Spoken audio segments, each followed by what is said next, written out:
ह्या बाजूला एक खडक पाहायला भेटतो। प्रश्न पडतो की हा राज दरबार आहे, त्या दरबारात एवढा मोठा खडक कशासाठी ठेवले?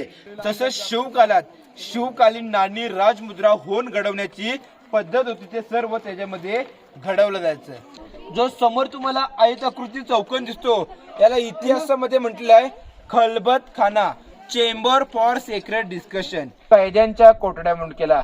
महाराजांनी चांगल्या कामाला धान्य ठेवायला केला, पण पेशव्यांनी याच्यामध्ये कैदी डांबले। धान्य कोठार आहे आणि पेशव्यांच्या काळातल्या याला कैद्यांच्या कोठड्या म्हणून ओळखलं जातं। ह्याच्यात जे धान्य ठेवलं जायचं ते सागाची शिडी टाकून बाहेर काढलं जायचं आणि याच्या आतमध्ये कैदी डांबले जायचे। दोन्ही हातांना वरती रस्सी बांधायची आणि रस्सीने कैदी अलगद खाली कबूल नाही केला हातपाय बांधायचे, गोंत्यात भरायचं, गोंत्याला गाठ मारायची आणि टकमक टोकावणी खाली फेकून दिलं जायचं। जर कुणी चोरी, गद्दारी, पितोरी किंवा स्त्रियांची छेड केली तर टकमक टोकावणी खाली कन्वर्ट केलं जायचं। टकमक टोक हा रायगड किल्ल्याचा पनिशमेंट पॉइंट आहे। मग शिवकालातलं हे प्रत्यक्षात तुम्ही रायगड किल्ला पाहणार आहात। या रायगडावरती रोपे मार्गाने आलात ही पूर्णपणे रायगड किल्ल्याची पाठीमागची बाजू आहे। जेव्हा 1700 पायरी चढून गडावरती असाल तेव्हा पूर्णपणे किल्ल्याची समोरची बाजू आपल्याला पाहायला भेटते। ह्या रायगडाचा जो मेन गेट आहे त्या गेटचं नाव आहे महादरवाजा। हा महादरवाजा जर पाहायचं म्हटलं तर गडावरती तुम्हाला पायी यायला लागतं किंवा इथून खाली पायऱ्याने उतरावं लागतं। इथून खाली 500 पायऱ्यांवरती आपल्याला रायगड किल्ल्याचा महादरवाजा पाहायला भेटतो। गड पूर्ण पाहायचा असेल एक दिवस पुरणार नाही, कारण या गडाचं पूर्ण क्षेत्र 1200 एकर मध्ये विस्तारलेलं आहे। तुम्ही माझ्यासोबत एक तासाभरात काय पाहू शकता? या गडाचा पठारी भाग, सपाटी भाग पाहू शकता, तो पूर्णपणे 100 एकर मध्ये विस्तारलेला आहे। गड घेतला तेव्हा फक्त डोंगर होता, रायरी या नावाने ओळखला जात होता। ह्याच्यावरती महाराजांनी 14 वर्षे बांधकाम केलं। 1656 ते 1670 पर्यंत ह्या रायगड किल्ल्याचं बांधकाम चालू होतं। रायगडाचं बांधकाम पूर्ण झाल्याच्या नंतरनी रायरीचं नामकरण रायगड असं करण्यात आलेलं आहे। 14 वर्षात बांधलं काय? अशा 350 इमारती, 84 पाण्याच्या टाक्या, 11 मोठमोठे तलाव बांधली। गुळ, चुना आणि शिशामध्ये त्या काळचे बांधकाम आहे। आज आपण बांधकामाला वाळू, सिमेंट किंवा रेती वापरतो। तुम्हाला गडावरती 2 प्रकारची कामं भेटतील, एक असं दगडी काम आहे, एक असं विटांचं आहे। जे दगडी काम पाहता ते शिवकालातलं आहे, हिरोजींनी केलेलं, आणि विटांचं पाहता ते पेशव्यांच्या काळातलं आहे। महाराजांच्या नंतर 1733 ला ह्या रायगड किल्ल्यावरती पेशव्यांची सत्ता आली। विटकाम गडावरचं पेशव्यांनी केलंय। गडाच्या बांधकामाला जो दगड लागला तो काही गडाच्या खालून नव्हता आणला, तर गडाच्या माथ्यावरती जी पाण्याची तलाव खोदली त्यातलाच दगड काढल्याने किल्ल्याचं बांधकाम केलं। म्हणजे एका दगडामध्ये 2 पक्षी मारले गेले। दगड काढल्यामुळे पाणी प्यायला तलाव मोकळे किल्ल्याचं बांधकाम येऊन गेलेलं आहे। आज गड पाहताय तुम्ही, पण याच्यावरती कुठे छप्पर पाहायला भेटते का? प्रश्न पडला असन की महाराजांच्या काळात या गडावरती छप्पर होतं की असं ओपनच हा गड होता? पण त्या काळात या गडावरती सागाची लाकडं आणि मातीची कौलं होती, आपल्या गावाकडच्या घरांना असतात ना तशी। 10 मे 1818 ला इंग्रजांनी गडावरती तोफेचा भडीमारा केला आणि गड उद्ध्वस्त करून टाकला।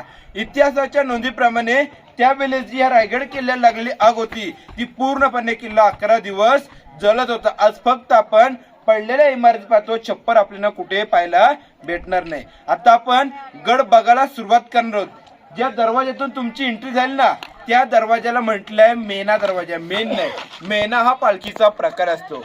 आणि त्या दरवाजाच्या बरोबर विरुद्ध बाजूला एक दरवाजा आहे पालखी नावाचा। मेना आणि पालखी प्रकार एकच, पण मेना बंदिस्त असते, पालखी ओपन असते। मेना स्त्रियांसाठी, पालखी पुरुषांसाठी। मेना गेट मधून शिवरायांच्या राण्या पॅकबन मेन्यात बसून येणं जाणं करायच्या आणि पालखी गेट मधून शिवाजीराजे, संभाजीराजे यांची जर पायी मार्गाने गडावरची पालखी आली तर त्या पालखी दरवाज्यातून यायची, गडाच्या बाहेर पडायचे असेल तरी समोरच्या पालखी दरवाज्यातून पडायची। पालखी दरवाजा ते मेना दरवाजा यांच्या दरम्यानची ही आडवी भिंत गेले। एकाला एक लागून 6 दरवाजे आहेत, एकाला एक लागून 6 सेम टू सेम महाल आहेत। या महालांना इतिहासामध्ये म्हटलं आहे राणी महल। राणी महल म्हटलं तर छत्रपती शिवरायांना राण्या होत्या 8। नाव होती सहीबाई, सोयराबाई, पुतलाबाई, काशीबाई, सगुणाबाई, सकवारबाई, लक्ष्मीबाई आणि गुणवंताबाई अशा महाराजांना 8 राण्या होत्या। आणि या रायगडावरती आपल्याला 6 महल पाहायला भेटतात। प्रश्न पडतो की महाराजांच्या 2 राण्या राहायच्या कुठं? महाराजांच्या पटराणी सईबाई, या सईबाईंची देवआज्ञा, त्यांचं निधन किल्ले राजगडवरती झालं. आज जर तुमच्यापैकी राजगडवरती कोणी गेलात तरी सईबाईंची समाधी त्या ठिकाणी पाहायला भेटते. ज्या पुतळाबाई आपण पाहिल्या त्या पाचाड गावी राहायच्या जिजाऊंच्या सेवेसाठी आणि उरलेल्या ज्या 6 राण्या होत्या त्या 6 माळात राहिल्या होत्या. पण छत्रपती शिवरायाने ज्या 8 राण्या केल्या होत्या त्या काही हौस मौज म्हणून बिलकुल केल्या नव्हत्या. तर या स्वराज्याचा विस्तार वाढावा म्हणून महाराजांनी 8 राण्या केल्या. मोठमोठ्या बलाढ्य आणि नामवंत सरदारांच्या मुली केल्या होत्या. अहो ज्या सरदाराची मुलगी केली तो सरदार येऊन ह्या स्वराज्यात सामील झाला आणि म्हणूनच हे हिंदवी स्वराज्य शिवराय निर्माण करू शकलेले आहेत. उत्तराखंडातून जे कवी भूषण आले होते ते काय बोलले होते की काशी हो की कला जाती है, काशी हो की कला जाती है, मथुरा में मस्जिद बसती. अगर शिवराय न होते तो सबकी सुन्नत बन सकती. अगर शिवराय न होते तो सबकी सुन्नत बन सकती. जर जिजामाता जन्माला आल्या नसत्या, अहो जर जिजामाता जन्माला आल्या नसत्या तर आज दिसली नसती आपल्याला अंगणामध्ये तुळस आणि छत्रपती शिवरायांना जन्माला घातले नसते तर दिसले नसते मंदिरावरचे उंच उंच कलश, तर दिसले नसते मंदिरावरचे उंच उंच कलश. हा एक माल एका राणीसाठी होता. असे एकाला एक लागून 6 माल सेम टू सेम आहेत. फक्त इतिहासामध्ये कुठं लिहिलेलं नाही कुठली राणी कुठल्या मालामध्ये राहत होती. सगळे माल आपल्याला सेम टू सेम पाहायला भेटतात. जर राण्यांना एकमेकींच्या मालात यायचं असेल तर आतूनच एंट्री होती. आपल्यासारख्याला कुणाला यायचं असेल तर समोरून दरवाजा होता. हा पहिला ओटा जो तुम्ही पाहता हा राणीचा बैठक रूम, म्हणजे आपल्या घरात जसा हॉल रूम असतो तसा हॉल रूम. याच्या पाठीमागचा जो ओटा दिसतोय राणीचा बेडरूम, झोपण्याची जागा. समोर तुम्हाला एक दरवाजा दिसतोय का, त्या काळातलं राणीचं इंडियन टॉयलेट आपल्याला त्या ठिकाणी मी राणी माल पाहिलेलेच आहेत. तर या राणी मालांसमोर तुम्हाला हे आडवे ओटे पाहायला भेटतील. या ओट्यांना इतिहासामध्ये म्हटलेलं आहे दाशी ओटे. दाशी ओटे म्हणजे त्या काळातल्या ज्या राण्यांच्या दाश्या होत्या त्यांची या ठिकाणी राहण्याची व्यवस्था होती. जसे आपण 6 राणी माल पाहिले तसे 6 ओटे होते. ही 6 राण्यांच्या 6 दाशींची या ठिकाणी घरं होती. जेणेकरून त्या महालामधून राणीने आपल्या दाशीला आवाज दिला की दाशी इथून आतमध्ये जायची. आतमधलं जे राणीचं छोटं मोठं काम आहे ते आटपून परत येऊन याच ठिकाणी बसायची, म्हणून याला इतिहासामध्ये दाशी ओटे असं म्हटलेलं आहे. या खालच्या बाजूला तुम्हाला पडलेल्या इमारती पाहायला भेटतात. अष्टप्रधानांची घरं आहेत. अष्टप्रधान मंडळ म्हटलं तर राजांच्या मंत्रिमंडळात त्यावेळेस 8 जण मंत्री होते. 365 गड किल्ल्यांचा राज्यकारभार हिथून केला जायचा, लेखी कागदपत्री पत्रावर सर्व. त्यामुळे महाराजांनी या ठिकाणी 8 मंत्र्यांसाठी 8 घरं बांधली होती. इथे आपल्याला 5च पाहायला भेटतात. पण समोरचं झाड दिसतंय ना, झाडाच्या खालच्या बाजूला अजून 3 वाड्या अशा सिच्युएशन मध्ये पाहायला भेटतात. पाठीमागे छोटी छोटी घरं आहेत, त्यात मंत्र्यांची टॉयलेट आहेत. जशी आपण तिकडे राण्यांची पाहिलीत तशी याच्यामध्ये मंत्र्यांची इंडियन टॉयलेट आपल्याला पाहायला भेटतात. समोर तुम्हाला रेलिंगच्या आतमध्ये 3 जालीवाले खड्डे पाहायला भेटतात. हे शिवकालातलं धान्याचं कोठार आहे.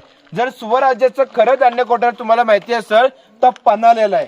गंगा, यमुना आणि सरस्वती 52 फूट उंचीची ती धान्याची कोठार आहेत. वरून धान्य टाकायचं आणि खालून काढायचं अशी त्याची रचना होती. पण हे रायगडावरचं धान्य कोठार आपण पाहिलं तर एमर्जन्सी शत्रूने ह्या गडाला वेढा मारला तर जाणे येण्याचे मार्ग बंद होणार. त्यामुळे जे धान्य ठेवलं जायचं तेच खाल्लं जायचं. पण छत्रपती शिवरायांच्या नंतर ह्या रायगडावरती 1733 ला पेशव्यांची सत्ता आली. त्या पेशव्यांनी याचा उपयोग कैद्यांच्या कोठड्या म्हणून केला. इमर्जन्सी शत्रूने ह्या गडाला वेढा मारला तर जाणे येण्याचे मार्ग बंद होणार. त्यामुळे जे धान्य ठेवलं जायचं तेच खाल्लं जायचं. पण छत्रपती शिवरायांच्या नंतर ह्या रायगडावरती 1733 ला पेशव्यांची सत्ता आली. त्या पेशव्यांनी याचा उपयोग कैद्यांच्या कोठड्या म्हणून केला. अंदाचे गोंत्यात भरायचं, गोंत्याला गाठ मारायची आणि टकमोक टोकावणी खाली फेकून दिलं जायचं. जर कुणी चोरी, गद्दारी, पितोरी किंवा स्त्रियांची छेड केली तर टकमोक टोकावणी खाली कडवट केलं जायचं. टकमोक टोक हा रायगड किल्ल्याचा पनिशमेंट पॉइंट आहे. मग शिवकालातलं हे धान्य कोठार आहे आणि पेशव्यांच्या काळातलं याला कैद्यांच्या कोठड्या म्हणून ओळखलं जातं. ह्याच्यात जे धान्य ठेवलं जायचं ते सागाची शिडी टाकून बाहेर काढलं जायचं आणि याच्या आतमध्ये कैदी डांबले जायचे. दोन्ही हातांना वरती रस्सी बांधायची आणि रस्सीने कैदी अलगद खाली सोडून दिले जायचे. आता आपण पुढे महाराजांचा राजवाडा पाहणार आहोत. बघा, अति महत्वाच्या आणि पावित्र्याच्या ठिकाणावरती आपण आलेलो आहोत. पाठीमागे पाहिले होते राणीमाल आणि आता आपण छत्रपती शिवरायांच्या प्रशस्त आणि राहत्या राजवाड्यामध्ये आलेलो आहोत. तुम्हाला ही भिंत दिसते का, या भिंतीपासून समोर प्लास्टर केलेली एक भिंत आहे. या भिंतीपासून त्या भिंतीचं अंतर आहे 200 फुटापेक्षा जास्त आहे. पण हा त्या काळातला छत्रपती शिवरायांचा प्रशस्त आणि राहता राजवाडा होता. एकावर एक दुमजली होता. आज विचार करा, आपल्या घराला जर आपण इमारत उभी केली तर आपण आरसीसी पद्धत वापरतो, पण महाराजांच्या काळात काय आरसीसी पद्धत नव्हती. दुमजली इमारत उभारण्यासाठी हे मधले जे चौकोनी दगड दिसतात का, त्या दगडांवरती सागाचे पिलर्स ठेवले जायचे. वैशिष्ट्य एक होतं की त्यातला एक जरी सागाचा पिलर्स खराब झाला तरी पूर्ण इमारत तोडावी लागत नव्हती. तो सागाचा खांब तिथून अलगद काढता येतो, पुन्हा जसाच्या तसा दुसरा तिथे बसवता यायचा. छत्रपती शिवरायांचा जन्म 19 फेब्रुवारी 1630 ला शिवनेरी गडावरती झाला आणि छत्रपती शिवरायांचं निधन 3 एप्रिल 1680 ला रायगड किल्ल्याच्या पहिल्या ओट्यावरती. हा जो पहिला ओटा दिसतो ना, इथं 3 एप्रिल 1680 ला राजांनी आपला अखेरचा प्राण सोडला. निधन इथं झालं आणि अग्निदान समोर केलं. समोर तुम्हाला एक मस्जिद टाईप आकार दिसतोय का, ती मस्जिद नाही, जगदीश्वराचं मंदिर आहे. पण मंदिराच्या बाजूला व्हाईट घुमट दिसतोय का, ती छत्रपती शिवरायांची समाधी आहे. निधन इथं झालं आणि त्या ठिकाणी महाराजांना अग्निदान केलं. जर विचार केला 1630 जन्म आणि 1680 निधन, आयुष्य मर्यादा जी होती ती फक्त आणि फक्त 50 वर्षाची होती. की अंधार फार झाला, अंधार फार झाला, एक दिवा पाहिजे आणि या महाराष्ट्राच्या भूमीला पुन्हा एकदा जिजाऊंचा शुभा पाहिजे. या महाराष्ट्राच्या भूमीला पुन्हा एकदा जिजाऊंचा शुभा पाहिजे. समोर दगडामध्ये आपल्याला 3 टाक्या पाहायला भेटतात. जर कुठल्या व्यक्तीने कामचुकारपणा केला तर त्या व्यक्तीला शिक्षा म्हणून याच्यामध्ये कावड्याने पाणी उतर सांगितलं. कावड तुम्हाला माहिती असेल, खांद्याला अडकावची असते. समोरचा एक चौकोनी खड्डा आहे, छत्रपती शिवरायांचं बाथटब, अंघोळ करण्याचं स्नानगृह. आता आपण छत्रपती शिवरायांचा राजवाडा पूर्णपणे पाहत आहोत. जर या वाड्याच्या चारी बाजूने तुम्ही पाहिलं तर असे तुम्हाला छोटे छोटे दरवाजे, खिडक्या पाहायला भेटतात. या दरवाज्यांना इतिहासामध्ये म्हटलंय टेहळणी बुरुज. टेहळणीला समानार्थी शब्द आहे पहारा. पहारेकरी याच्यावरती उभे राहायचे आणि या वाड्याला पूर्णपणे पहारा द्यायचे. जो पहिला ओटा तुम्ही पाहिलात हा महाराजांचा बेडरूम होता, तिथे महाराजांचं निधन झालं. आज याच्यावरती आपण उभे आहोत, हे महाराजांचं स्वयंपाकगृह, किचन रूम होतं. 3500 लोक या गडावरती राहिला होती. स्वयंपाक रोज व्हायचा, मोठ्या प्रमाणात बनवला जायचा. पण छत्रपती शिवरायांचा स्वयंपाक स्वतंत्र ह्या जागेवरती बनवला जायचा, कारण त्या टायमाला विष प्रयोग मोठ्या प्रमाणात व्हायचे. राजांच्या नियंत्रणाखाली इथे स्वयंपाक बनवला जायचा आणि त्या बेडरूम पर्यंत पार्सल केला जायचा. स्वयंपाकाची ओळख म्हणलं तर त्या काळातलं उकल आपल्या गावाला असतात बघा, तुम्हाला माहिती असतील. ही समोरची चूल आहे. या सर्व अशा एकाला एक लागून चुली होत्या, पण एक चूल आपल्याला अजून चांगल्या सिच्युएशन मध्ये इथे पाहायला भेटते. तर हे झालं स्वयंपाकगृह. 3 नंबरला एक तुम्हाला लांब ओटा पाहायला भेटतो बघा, ते आहे सचिवालय, दप्तरखाना. पुढचा 1 नंबरचा ओटा जो पाहायला भेटतो त्याला इतिहासामध्ये म्हटलंय दिवाने खास. ऐकून किंवा वाचून सर्वांना माहिती असेल, दिल्लीच्या लाल किल्ल्यावरती दिवाने आम. पण जर दिवाने आम म्हटलं तर त्याच्यामध्ये गोरगरीब जनता येते आणि दिवाने खास म्हटलं तर विशेष आणि VIP लोक येतात. त्यापैकी ते दिवाने खास होतं. छत्रपती शिवरायांना कोणी परदेशी नागरिक, इंग्रज अधिकारी जर भेटायला आले तर त्यांची मिटिंग तिथे घेतली जायची आणि साधारण गोरगरीब जनतेची मिटिंग पाठीमागे दरबार आहे त्या दरबारामध्ये घेतली जायची. समोरच्या डोंगरावरती तुम्हाला लाईटीचे पोल दिसत आहेत का, तो आहे हिरकणीचा बुरुज. रायगड किल्ल्याला बघण्यासाठी 4 टोकं आहेत आणि ही 4 टोकं जर तुम्हाला फिरायचं म्हटलं तर 1 दिवस तुमचा पूर्ण जातो. ही रायगड किल्ल्याची उत्तर दिशा आहे. या उत्तरेला टकमुकटोक म्हणजे पनिशमेंट पॉइंट आहे. खाली रायगडाची दक्षिण दिशा आहे. या दक्षिण दिशेला रोपे प्रकल्प आणि वाघ दरवाजा आहे आणि या बाजूला पूर्व दिशा, या पूर्वेला भवानीचा कडा आणि समोर तुम्हाला लाईटीचे पोल दिसत आहेत का, ती रायगडाची पश्चिम दिशा आहे. पश्चिमेला हिरकणी बुरुज. हिरकणी बुरुज म्हणजे जी आई आपल्या बाळासाठी कडा उतरून गेली होती त्या समोरच्या डोंगरावरने खाली गेली होती. रोपेने तुम्ही गडावरती आलात, कडा तोच आहे, पण त्या कड्याचं पश्चिमेचं टोक म्हणजे हिरकणी बुरुज एक आहे आपल्या बाळासाठी त्या कड्यावरने खाली उतरून गेली होती. आणि जिथून ती माय माऊली उतरली तिथे मोठी तटबंदी बांधून घेतली आणि त्या तटबंदीला हिरकणीचं बुरुज असं नाव दिलं. समोर तुम्हाला विटांची रूम दिसते का, रूमच्या आतमध्ये पाहायला काही नाही आपल्याला भेटत, पण त्या रूमला इतिहासामध्ये म्हटलं आहे टाकसाल. टाकसाल म्हटलं तर आपली RBI बँक सर्वांना माहिती असेल, बँकांची बँक जिथं नोटा छापल्या जातात. तसं शिवकालीन नाणी राजमुद्रा होऊन घडवण्याची पद्धत होती ते सर्व त्याच्यामध्ये घडवलं जायचं.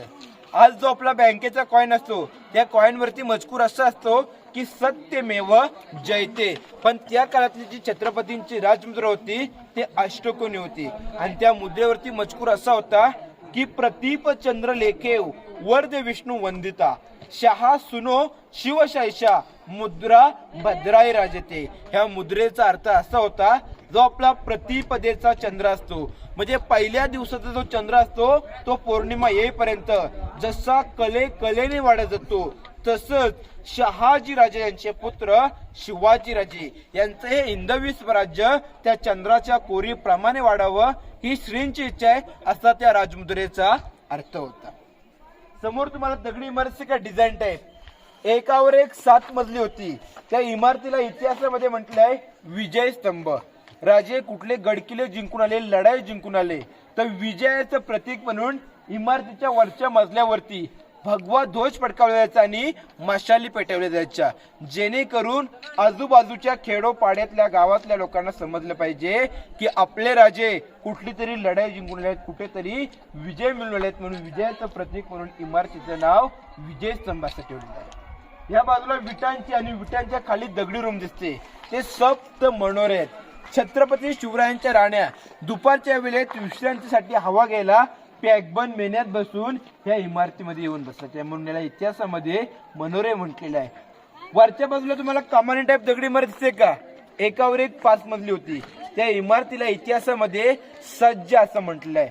सज्जा म्हटलं तर आपलं घर असतं आणि त्या घराला एक मागची बाजू किंवा पुढची बाजू असते, बाल्कनी असते, गॅलरी. तशी ती छत्रपती शिवरायांची बाल्कनी होती एकावर एक 5 मजली. राजे दुपारच्या वेळेत विश्रांतीसाठी इमारतीच्या 5व्या मजल्यावरती यायचे. 5व्या मजल्यावरनी विश्रांती घेत घेत आजूबाजूच्या परिसराची टहळणी पाहणी करायचे. जो समोर तुम्हाला आयताकृती चौकोन दिसतो याला इतिहासामध्ये म्हटलेलं आहे खलबत खाना चेंबर फॉर सेक्रेट डिस्कशन. याचे प्रमुख होते बहिरूपी बहिर्जी नाईक. कुठल्याही राज्यात जाऊन वेषांतर करण्यात पटायत होते आणि तिथल्या बातम्या होते महाराजांना याच्या आतमध्ये यायचे. याच्या आतमध्ये एक सेक्रेट रूम आहे जसं आपलं तळघर असतं तशी अंडरग्राऊंड खाली गुप्त चर्चा करायला एक रूम आहे. तो उजवा कोपरा दिसतोय तिथून 11 पायऱ्या खाली उतरल्यानंतर एक आपल्याला तळघर पाहायला भेटतं. या दरवाजातून वाकून पहा समोर तुम्हाला भगवा ध्वज फडकताना दिसतोय का रेलिंग आहे बघा दिसलं का. हे रायगड किल्ल्याचं टकमक टोक पॉइंट आहे. बोला छत्रपती शिवाजी महाराज की हर हर छत्रपती संभाजी महाराज की. आपल्याला रायगड दर्शन आवडलं का?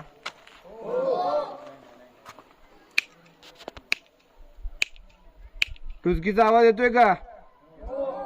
हा जो तुम्ही मोकळा परिसर इथे पाहतात हा पूर्णपणे छत्रपती शिवरायांचा त्या काळातला राज दरबार आहे.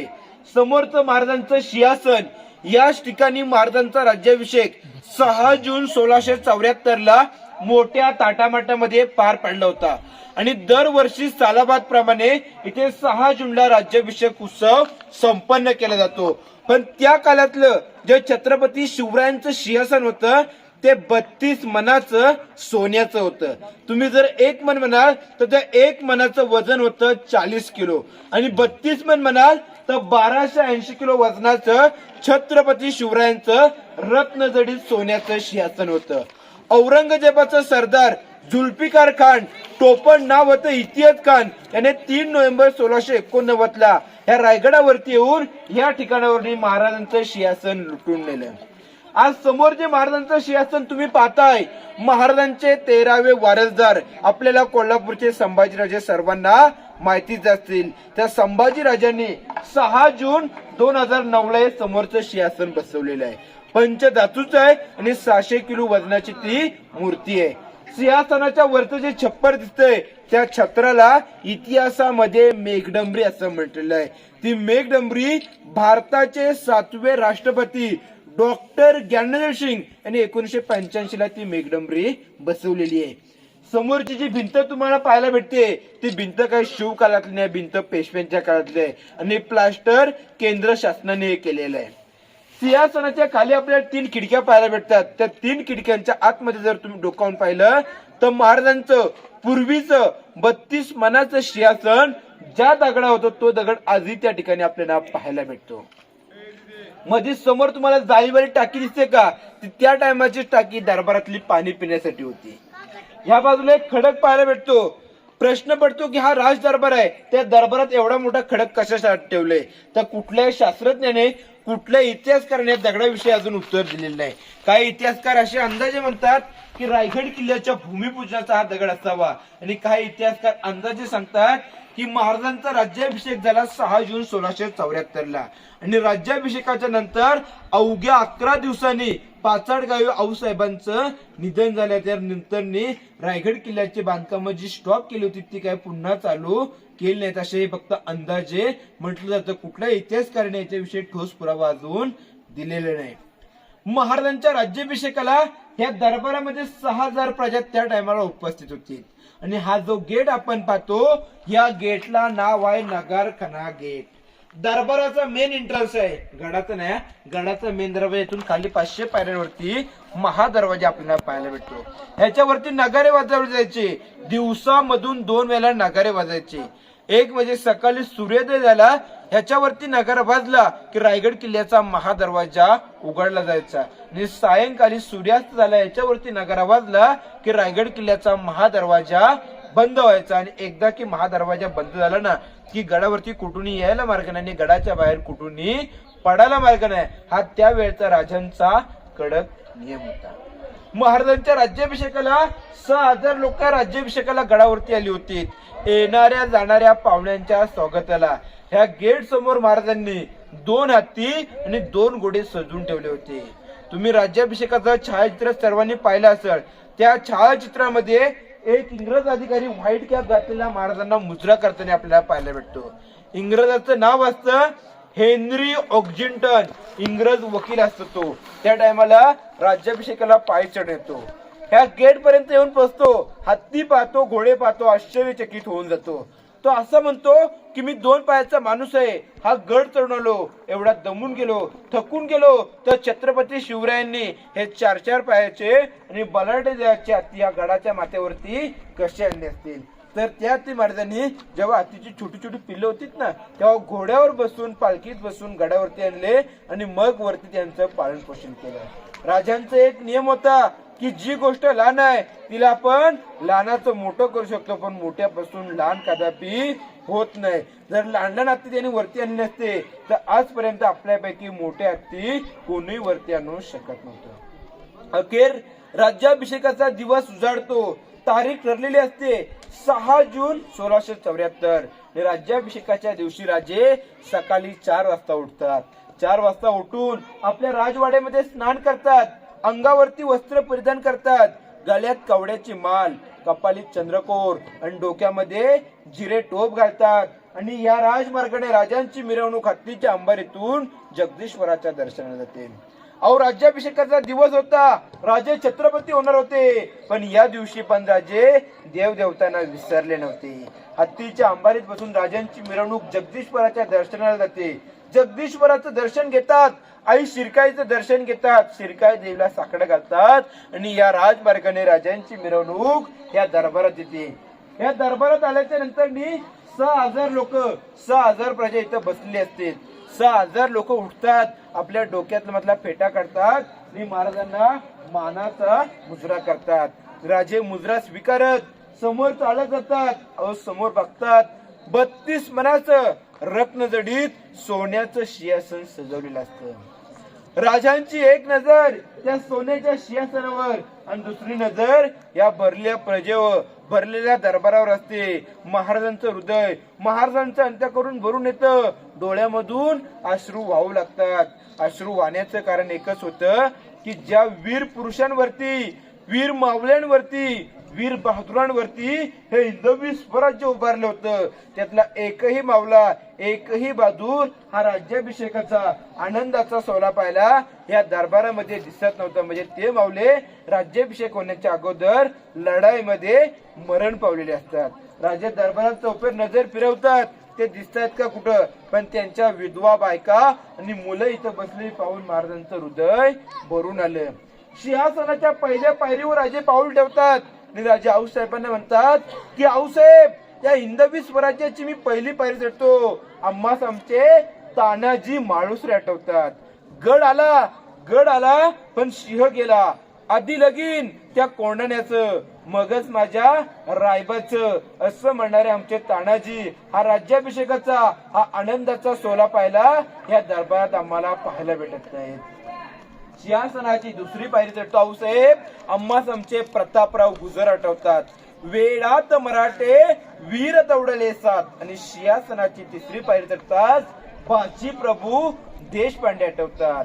लाख मेले तरी चालतील, पण या लाखांचा पोशिंदा जगलंच पाहिजे, असे म्हणणारे आमचे बाजी हा आनंदाचा सोहळा पाहिला, हा नेत्रदिन सोहळा पाहिला या दरबारात दिसत नाहीत. सिंहासनाची चौथी पायरी चढतात शिवा काशीद आठवतात. अशी एक एक नामवंत वीरांची नावं घेत राज्य हलक्या हलक्या पावलांनी ते सिंहासनावरती आरूढ होतात. आणि काशीच्या गागाभट्टांच्या हस्ते महाराजांचा राज्याभिषेक सोहळा पूर्ण होतो. एक ललकरी अशी दिलेली आहे की प्रौढ प्रताप पुरंदर क्षत्रिय कुलवतांश सिंहासनाधीश्वर महाराजाधिराज योगीराज श्रीमंत राजा शिवछत्रपती शिवाजी महाराज की जय. जय भवानी, जय शिवाजी, हर हर महादेव. या ठिकाणी तुम्ही जे मोकळं मैदान पाहताय या मैदानाचं नाव आहे होली मैदान, होलीचा मान. आपल्याला सर्वांना होली माहिती आहे, आपल्या गावाला शिमग्याला पेटवतात. तशी शिवकालात या मैदानावरती होली पेटवली जायची.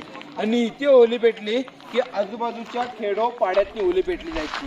राजे पेटच्या होलीमध्ये एक नारळ टाकायचे आणि जो कोणी बहादूर, जो कोणी मावला आपल्या स्वतःच्या हाताने त्या होलीतून नारळ बाहेर काढेल त्या बहादुराला, त्या मावल्याला 1.25 किलोचा सोन्याचा कडा, एक घोडा आणि डोक्यामधला फेटा बक्षीस म्हणून दिलं जायचं. होलीतून नारळ संभाजीराजे वयाचे 9 वर्षाचे असता त्याने बाहेर काढला होता. शिवरायांनी स्वतःच्या मुलालाही तेच बक्षीस दिलं होतं. समोर तुम्हाला एक लांब लचक इमारत दिसते, त्या काळातली बाजारपेठ आहे. ह्या बाजारपेठेची लांबी 800 फूट आहे, रुंदी 40 फूट आहे आणि त्यामध्ये दुकान आहेत 44. ह्या साईडला 22, ह्या साईडला 22, अशी 44 दुकान आहेत. सोने नाणे अन्नधान्य जीवनावश्यक लागणाऱ्या सर्व गोष्टी या बाजारपेठांमध्ये उपलब्ध होत्या. पुरुष लोक घोड्यावर बसून बाजार करायची, स्त्रिया मेहनत किंवा पालखीत बसून बाजार त्या टायमाला करत होत्या. जे 44 दुकान आहेत, एका दुकानाचे 3 भाग पडायचे. त्या दुकानामध्ये पाठीमागे दुकानदाराने राहायचं, मध्ये त्याचं साहित्य स्टोरूम असायचा आणि पुढून विक्री करायची, अशी या दुकानाची रचना होती. ह्या बाजारपेठेतून पुढे गेलात की त्या जगदीश्वराला पोहोचताल. अहो ते जगदीश्वराचं मंदिर तुम्ही इथून पाहताय, इथून तुम्हाला ती मस्जिद दिसते की नाही, पण खऱ्या अर्थाने मंदिरात जसाल शिवलिंग आणि महादेवाची पिंड आपल्याला पाहायला भेटते. प्रश्न पडतो की मंदिर असून आकार मस्जिद टाईप का ठेवलाय? तर त्या टायमाला महाराजांनी ओळखलं होतं की जर कोणी मुघल या रायगडावरती आले तर त्या मंदिराची तोडफोड आहे. लोक त्या मुघलांना वाटलं पाहिजे की आपल्यासाठीची ती मस्जिद आहे, या उद्देशाने मंदिराचा आकार मस्जिद टाईप ठेवले आहे. उत्तराखंडातून जे कवी भूषण आले होते त्यांची आणि छत्रपती शिवरायांची पहिली भेट त्या मंदिरामध्ये झाली होती. मंदिराच्या बाजूला व्हाईट घुमट दिसतंय, छत्रपती शिवरायांची समाधी आहे. निधन कुठे झालं मी तुम्हाला दाखवलं आणि त्या ठिकाणी त्यांना अग्निदान केलं. समाधीचा जीर्णोद्धार महात्मा ज्योतिबा फुले यांनी केले. त्या मंदिरात गेलात की 2 नंबरच्या पायरीवरती मोडी लिपीत एक मजकूर आहे आणि त्या पायरीवरती असं लिहिलं आहे, सेवेचे ठाई तत्पर हिरोजी इंदुलकर. हिरोजी इंदुलकर कोण होते? त्यावेळचे आर्किटेक्ट, गड बांधला त्यांचं नाव होतं हिरोजी इंदुलकर. 14 वर्ष लागली गड बांधायला, पण गड बांधताना हिरोजीना अडचण काय आली? महाराजांनी जो बांधकामाला पैसा दिला होता तो पैसा त्या हिरोजीना अपुरा पडला, कमी पडला. मग हिरोजीने स्वतःच्या पत्नीचे दागिने, वाडा, घरदार, शेत जमीन विकली आणि या गडाचं बांधकाम महाराजांना करून दिलं. महाराजांनी हिरोजीने विचारलं, अहो हिरोजी तुम्ही हा किल्ला बांधलात, या किल्ल्याला राजधानीची उपमा दिलीत तर बक्षीस काय पाहिजे मागा. हिरोजी मागा, संकोच करू नका, आम्ही खुशीने देणार आहोत, मागा हिरोजी. अहो त्या हिरोजीने मागून मागून बक्षीस काय मागितलं की राज सोने नको, चांदी नको, मोरा नको, फक्त मंदिराच्या पायरीला एक दगड लावायचा आणि त्या दगडाला असा मजकूर लिहायचंय, सेवेचे ठाई तत्पर हिरोजी इंदुरकर, जेणेकरून राजा जगदीश्वराच्या दर्शनासाठी त्या मंदिरात तुम्ही दररोज येसाल आणि तुमच्या पायाची धूळ माझ्या मस्तकी अभिषेक घालत या उद्देशाने आपल्याला हिरोजींच्या नावाची पाठी त्या ठिकाणी पाहायला भेटते. इथं माझी माहिती संपत आहे. जाता जाता मी तुम्हाला एक शेर असं सांगतो की घासल्या विना धार नाही तलवारीच्या पातीला, आणि शिवचरित्र विना अर्थ नाही या महाराष्ट्राच्या काळ्या मातीला, या महाराष्ट्राच्या काळ्या मातीला. अंधाराला घाबरत नाही कारण त्याला आबालाची साथ आहे. मोडेल पण वाकणार नाही, ही मराठ्याची जात आहे, ही मराठ्याची जात आहे. जय हिंद, जय महाराष्ट्र. नमस्कार, माझं नाव चंद्रकांत अवखिडकर आहे. रायगड किल्ल्यावरच्या सर्व शिवभक्तांना मी गाईड करतो. माझा मोबाईल क्रमांक आहे 9370446438, राहणार हिरकणीवाडी. जय हिंद, जय महाराष्ट्र.